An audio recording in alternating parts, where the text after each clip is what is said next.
Valgubatoon. Milline on sinu lemmik?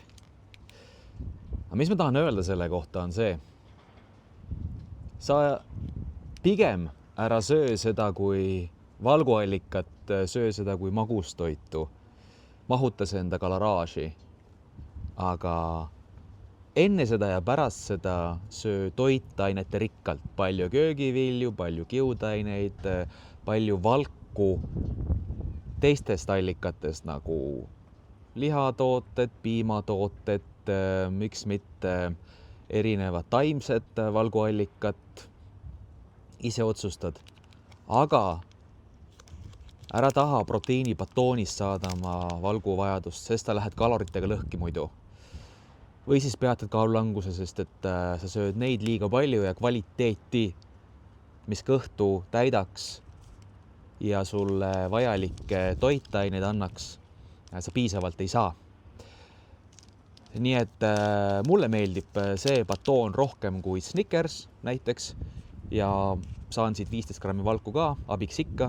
Ma tarvitan päevas üle 150 grammi valku, nii et ja kui ma olen öelnud, et keskmine täiskasvanu ideaalis tarbib üle 100 grammi valku päevas, siis mõtle ise, siin on 200 kalorit ja 15 grammi valku.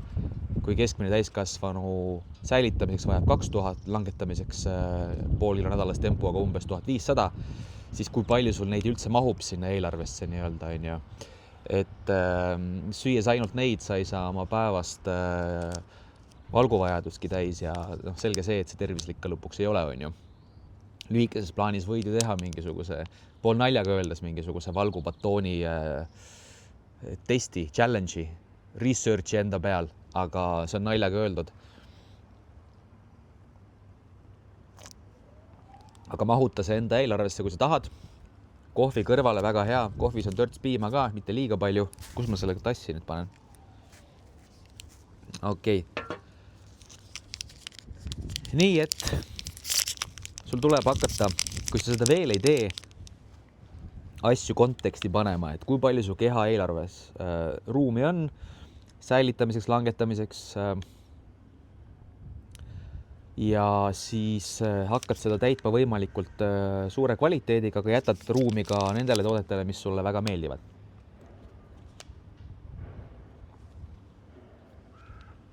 Ja kui sulle mu sisu meeldib, pane palun like, jaga ja kommenteeri ja aita kaasa sõnumi levitamisele. Tšau, pakaa!